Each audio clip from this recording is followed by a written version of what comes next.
¿Qué tal, familia? Dios te bendiga, espero te encuentres muy bien.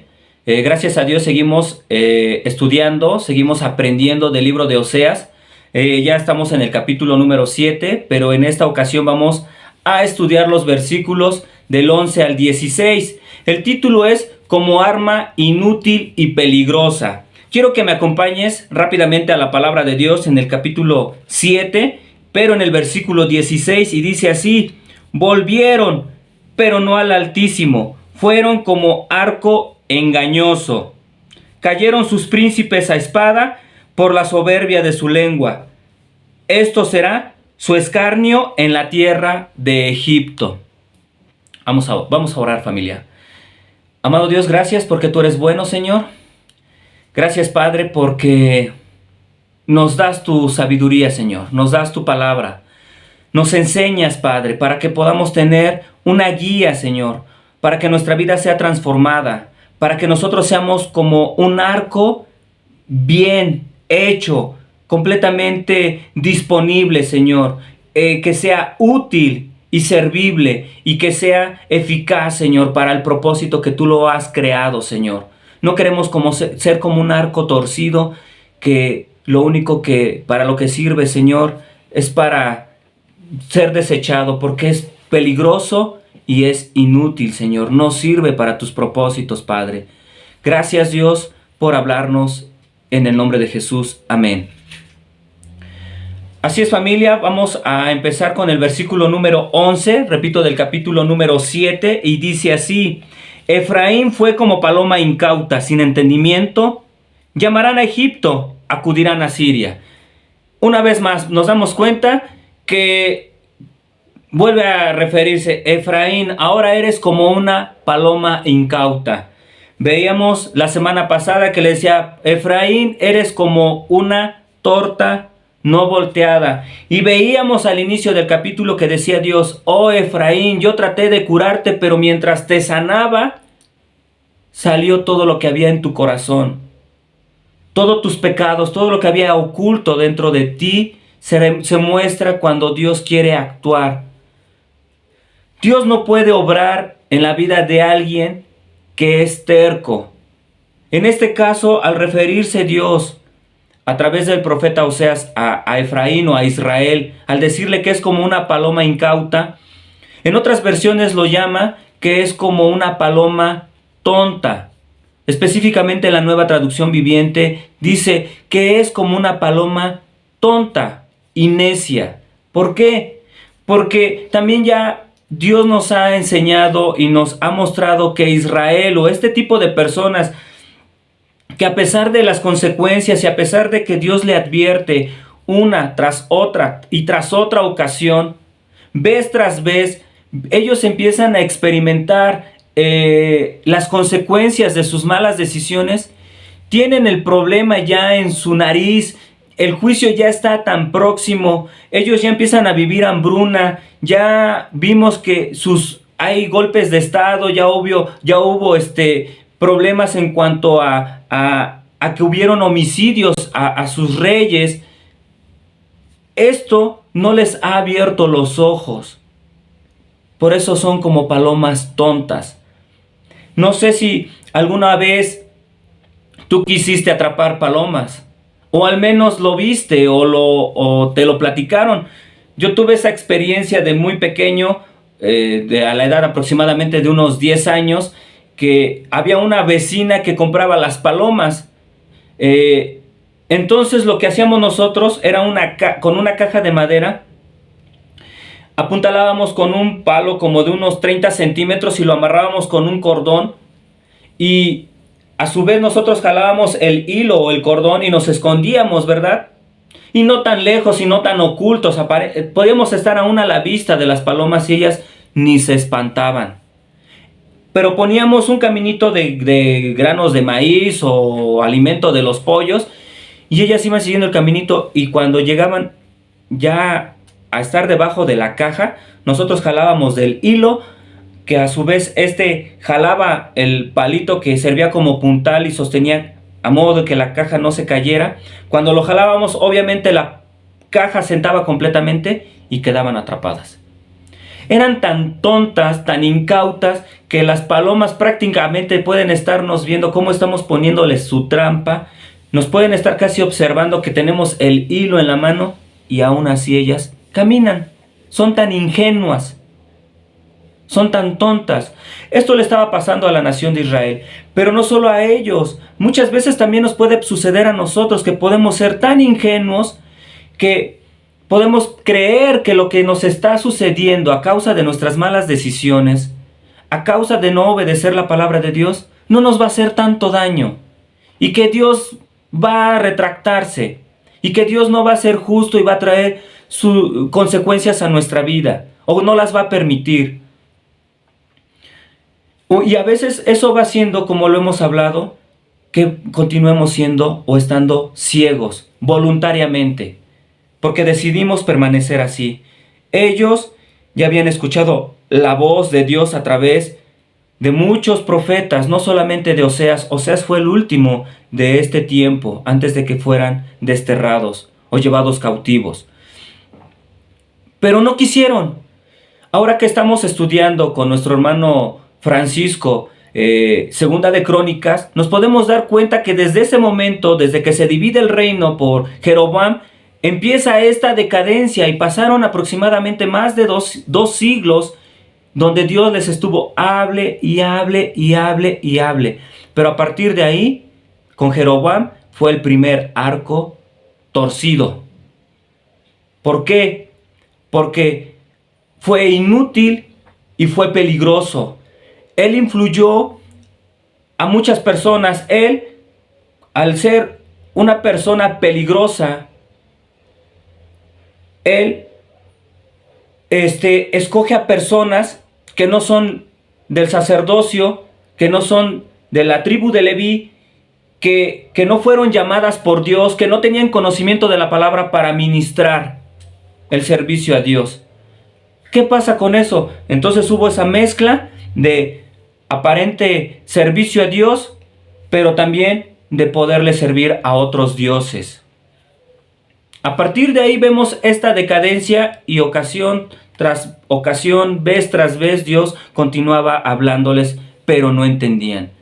Entonces nos podemos dar cuenta cómo es que la nación de Israel es incauta o tonta, porque no solo eso, no solamente no reacciona ante el peligro que está frente a su nariz, sino que todavía, en lugar de reaccionar y clamar a Dios, llamarlo, busca la ayuda de otras personas. En este caso, dice que fueron a Siria y fueron a Egipto,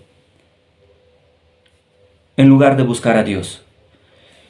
Versículo 12, dice, cuando fueren, está hablando el profeta Oseas, tenderé sobre ellos mi red, les haré caer como aves del cielo, les castigaré conforme a lo que se ha anunciado en sus congregaciones. Esto nos recuerda lo que también nos dice la palabra de Dios en Lucas capítulo 12, versículo 48. Dice así, pero alguien que no lo sabe y hace algo malo, será castigado levemente. Alguien a quien se le ha dado mucho, mucho se le pedirá a cambio. Y alguien a quien se le ha confiado mucho, aún más se le exigirá. Por eso es que aquí podemos ver también este principio, donde Dios nos está diciendo a través del profeta Oseas, que castigará conforme a lo que se ha anunciado en la congregación. ¿Cuántos años tienes escuchando la palabra de Dios? ¿Cuántos años tienes yendo a la iglesia? ¿Cuántos años tienes de cristiano? Y a pesar de todo lo que Dios te ha enseñado, y aún de todo lo que el Señor aún te ha restringido, ¿tú le obedeces? ¿O eres como el reino del norte, como Efraín? Que a pesar de todo lo que se ha anunciado en la congregación, tú continúas viviendo una vida que se parece a la de cualquier otra persona que no es creyente. Porque si es así, no tendrás excusa delante de Dios, puesto que tú ya conoces sus consejos y conoces aún sus juicios. Aquí la palabra de Dios en el versículo 13 dice, ay de ellos, porque se apartaron de mí. Destrucción vendrá sobre ellos, porque contra mí se rebelaron. Yo los redimí, y ellos hablaron mentiras contra mí. Al decir ay de ellos, es como si el Señor estuviera diciendo, ¿qué aflicción les espera? Este ay es un ay de juicio, de que viene un castigo. Como cuando en el libro de Apocalipsis menciona los ayes. Ay, ay. Esto está hablando que viene una gran aflicción. ¿Pero por qué? ¿Por qué a veces preferimos ser afligidos a causa de nuestras malas decisiones, a causa de que desobedecemos a Dios? Ya conocemos a Dios, sabemos que Él es perfecto, que Él es bueno, Él es justo, pero Él es bueno, Él es amoroso. Y no solo eso, dice, yo los redimí y ellos hablaron mentiras contra mí. A pesar de que Dios, a veces, en este caso, nuestro Señor Jesucristo, hablando de nosotros como iglesia, Él nos redimió del pecado. Él pagó un precio, como también lo sabemos, no un precio corruptible o un precio que es perecedero, sino un precio que es valiosísimo, con su preciosa sangre. A pesar de que nos redime, dice que todavía hablamos mentiras contra de Él. ¿Tú has alguna vez dicho mentiras acerca de Dios? Como de, si Dios me amara, ¿por qué me permite que pase eso? Si Dios existiera, ¿por qué hay tantas muertes, hay guerras, hay tanta hambre? Esto tal vez lo podemos escuchar de las personas que no conocen a Dios y que de su corazón lo único que brota es el resentimiento hacia Dios, pero el culpable es el hombre que ha hecho más caso a la voz del enemigo, a la voz de su propia carne, a la voz del mundo, pero no a Dios. No podemos culpar a Dios por nuestras tragedias. Nosotros somos responsables de nuestras tragedias porque hemos decidido muchas veces practicar el mal y no obedecer a Dios. Y a veces, aún como cristianos, nos atrevemos a decir mentiras acerca de Dios, como Dios no me escucha. ¿Cuántas veces ya le pedí a Dios que me dé ese carro, pero no me escucha? O yo ya le pedí a Dios que me regrese mi trabajo, pero Dios no me responde. Dios no cumple sus promesas. Mira cómo vivo. ¿O por qué Dios no ha sanado a mi esposo o a mis hijos? Dios es malo. Si fuera bueno, no permitiría que estuviera yo sufriendo. Dios tiene que prosperarme porque yo soy bueno. Esto es lo que estaba practicando el pueblo de Israel. Dice que a pesar de que Dios les había redimido, ellos hablaban mentiras en contra de Él, creyendo que lo que ellos tenían o lo poco que ellos tenían era gracias a sus falsos dioses, y que si estaban experimentando el dolor y la tragedia era por culpa de Dios. Qué convenencieros, ¿verdad? Y a veces somos así. Versículo 14 dice, y no clamaron a mí con su corazón cuando gritaban sobre sus camas. Para el trigo y el mosto se congregaron, se rebelaron contra mí. La palabra de Dios, cuando nos está diciendo que se congregaron para el vino y el mosto, quiere decir que ellos se congregaban, pero no solo eso, sino que se reunían en sus servicios o sus rituales paganos y se hacían cortadas en el cuerpo, y de esta manera ellos clamaban a sus falsos dioses para que tuvieran el alimento, tuvieran lo necesario para la vida. ¿Por qué? Porque ya estaban padeciendo hambre. Ya no tenían que comer, por eso se amontonaban y tenían que clamarle a sus disque dioses. Pero al hacer esto, dice que se rebelaban contra Dios. En otras palabras, lo único que estaban provocando en lugar de recurrir a Dios y recurrir a sus falsos dioses, es que ellos se estaban alejando todavía aún más de Dios. A veces, aún en la iglesia, me refiero en general a la iglesia de Cristo, muchas veces puede pasar esto, que cuando tú estás bien, entre comillas, tú tienes abundancia, tienes tu trabajo, estás sano, tus hijos están sanos, tu matrimonio va bien, no le invocas a Dios. Y le atribuyes todas estas bendiciones a tu trabajo, a tus esfuerzos, a tus contactos, como veíamos a Egipto o a Siria, o a tu economía. Pero cuando ya lo pierdes, entonces te alejas de Dios porque empiezas a invocar a otras deidades, o en el peor de los casos también empiezas a buscar tus contactos. Y aunque se te puede enseñar, ¿sabes qué? Busca a Dios, pídele a Dios un buen trabajo. Pero es que es en ese trabajo, imagínate ya cuánto paga, no me va a ir bien, yo necesito este trabajo porque en este trabajo me iba muy bien. O mira, restaura tu matrimonio. No, es que pues no me llevaba yo bien con mi esposa y mis hijos pues ya ni me respetan. No, mejor voy a buscar otra pareja.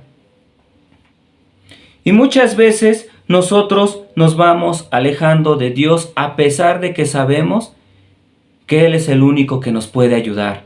Nadie más. Nadie puede ayudarnos. En Él está el poder de suplir todas nuestras necesidades. En Él está el poder de restaurar nuestra vida, restaurar nuestro matrimonio, restaurar nuestra salud. Solamente en Él. Dice: y no clamaron a mí con su corazón, versículo 14, cuando gritaban sobre sus camas para el trigo. No clamaron a mí de corazón. Dios sabe cuando realmente oramos a Dios. En otras versiones dice, no me gritaban a mí. Clamar sabemos que a veces es levantar nuestra voz, pero no siempre que grites o que clames significa que Dios te va a escuchar por mucho que grites. A veces puedes estar gritando y clamando a Dios porque ya no soportas tu sufrimiento, ya no soportas la escasez, ya no soportas la soledad, ya no soportas la tristeza.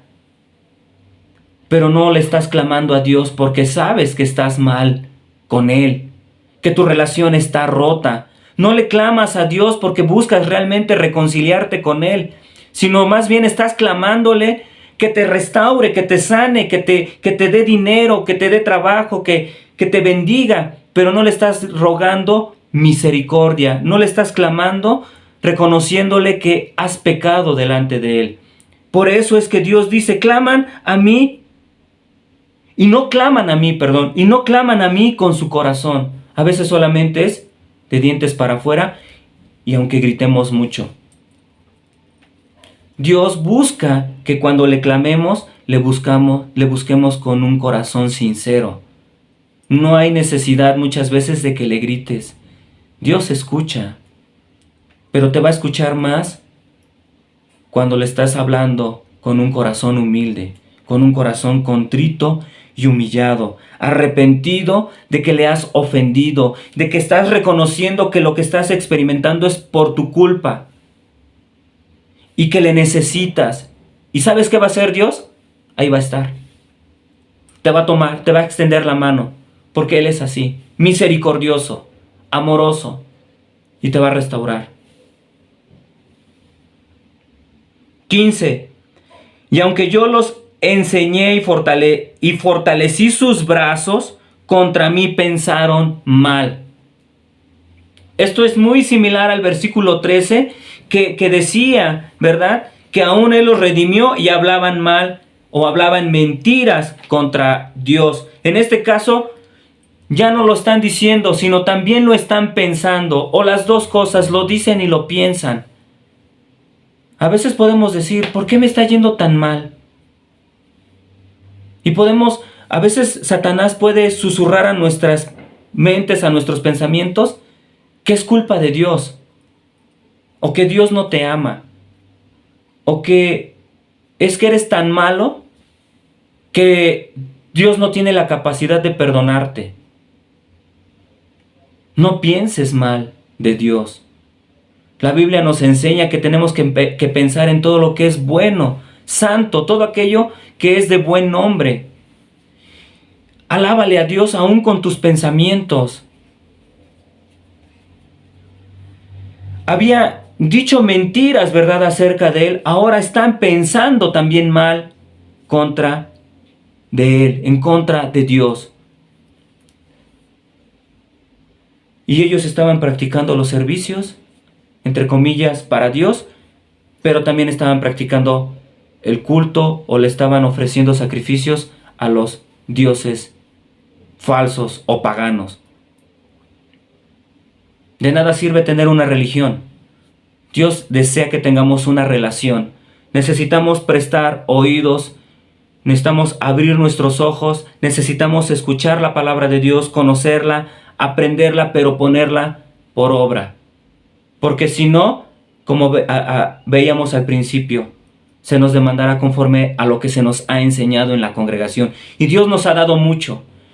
Más con este tipo de enseñanza que es libro por libro, capítulo tras capítulo, versículo tras versículo, donde el deseo de Dios es que tengamos todo el consejo de Dios al alcance para que nosotros podamos saber tomar decisiones que glorifiquen a Dios primeramente, pero que también sean de bendición para nuestra vida, porque ese es el deseo de Dios, porque Él es nuestro Padre.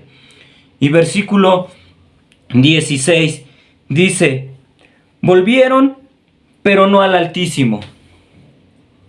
Fueron como arco engañoso. Cayeron sus príncipes a espada por la soberbia de su lengua. Esto será su escarnio en la tierra de Egipto. En otras palabras, cuando la nación de Israel ya estaba empezando a experimentar esto, lo único que estaba provocando en Egipto era que se burlaran, que se rieran. Ellos que se creían y estaban tan soberbios y tan altivos de que eran el pueblo de Dios, que eran el pueblo que había hecho el pacto con el Dios vivo. De nada sirve presumir muchas veces que conocemos a Dios si no le manifestamos con nuestra vida. Si nosotros, cuando tenemos necesidad de Él, porque siempre tenemos necesidad de Él, lo que hacemos es recurrir a terceras personas o a otro tipo de placeres. Si necesitamos de Él, tenemos que recurrir a Él. Por eso es que el título de este tema se llama como un arma inútil y peligrosa, porque así era la nación de Israel, como un arma inútil y peligrosa. A eso es a lo que se refiere cuando está mencionando que es como un arco engañoso, como un arco torcido. El arco en ese tiempo era un arma. Es como si ahora tuvieras una pistola, ¿verdad? El arco era un arma muy sofisticada para esos tiempos. Les daba mucha ventaja porque a distancia ellos podían matar a sus enemigos o destruirlos. Pero imagínate un arco torcido o defectuoso, no sirve. Nunca le vas a atinar, nunca vas a dar en el blanco. Al contrario, vas a estar errando todo el tiempo por culpa de ese arco. Y no solo eso, en lugar de que le des a tu enemigo, tú puedes darle a tu compañero, a tu hermano. Y eso lo hace no solamente inútil, sino lo hace peligroso. Eso es lo que pasó con Jeroboam. Eso es lo que pasó con la nación de Israel, que se volvieron peligrosos y se volvieron inútiles. Dios les había puesto en sus manos la palabra de Dios, el pacto, para que ellos fueran luz a las naciones. Ahora Dios también nos ha puesto en nuestras manos ese gran privilegio. La vida sin Dios es semejante a un arco engañoso, familia. Es decir, un arco torcido, las flechas nunca van a dar en el blanco. La vida sin Dios es tan poco confiable como lo es este arco torcido. Sin la dirección de Dios, nuestra vida está llena de codicia, de engaño, de egoísmo y de trampas. Mientras nuestra vida esté torcida por el pecado, nunca alcanzaremos nuestro potencial. Dios nos ha creado con un propósito. Cada uno de nosotros, como lo dice el apóstol Pablo, somos parte o funcionamos dentro de un cuerpo, el cuerpo de Cristo, y cada uno de nosotros tiene un don, tiene una habilidad, pero tanto puede ser útil como a veces puede destruir. Nosotros tenemos que ser ese arco, esa arma útil en las manos de Dios, que es el arquero. Y en conclusión, familia, las personas generalmente buscan en todas partes, excepto en Dios. Las personas buscan primero el placer, el desarrollo personal, llenarse de posesiones, actividades y amistades. No quiere decir que esto esté mal, pero las personas esto lo buscan como algo, como si fuera lo más importante en la vida. Pero debes de saber que solo Dios puede satisfacer plenamente los profundos deseos de nuestra alma. Solo Dios. Lo que tenemos que hacer es primero mirar hacia Dios, mirar hacia los cielos, clamarle a Él, reconocerle que le necesitamos, reconocerle que solamente dependemos de Él y que sin su ayuda no somos nada ni podemos hacer nada. Y si estamos errando, y si estamos lastimando, y si estamos siendo inútiles, tenemos que reaccionar. No tenemos que ser como estas palomas incautas. Tenemos que estar truchas, listos para servirle al Señor. Amén, familia. Vamos a orar. Amado Dios, tú eres bueno. Gracias por tu palabra, Señor. Recibe toda la gloria y toda la honra, Señor, porque tú eres bueno, Señor. No hay nadie como tú, Padre. Solo tú eres maravilloso. Eres justo, Señor. Eres tan paciente. Como dice tu palabra, tú eres lento para la ira, Señor, pero rico en misericordia, Señor. Gracias, Padre. Gracias por tu amor, por tu paciencia, porque muchos, Señor, todavía somos lentos. Somos tontos, Señor. Perdónanos, Padre. Perdónanos por no comprender el gran valor que tenemos delante de ti y sobre todo lo muy útiles, Señor, que podemos ser en tus manos, Señor. Solo en tus manos podemos lograr nuestro propósito, Señor. En el nombre de Jesús. Amén. Familia, te recuerdo que tenemos estudios a partir del día miércoles hasta el sábado. Todos los estudios se transmiten a las 8:30 de la noche, ya sea en Facebook o en YouTube. El miércoles se está transmitiendo el libro de los Proverbios. El día jueves, el libro de los Salmos. El día viernes, el libro de Oseas. El día sábado, segunda de Crónicas. Y el mismo sábado a las 12 del mediodía, Familia Kids, para que también nuestros hijos sean edificados y sean bendecidos con la palabra de Dios. Y el domingo, familia, en el templo estamos llevando estudio a las 10 de la mañana y a las 11 iniciaremos con una nueva serie, ¿verdad? Ahora con el libro o la carta, la segunda carta a los tesalonicenses. Amén, familia, nos vemos el domingo. Dios te bendiga.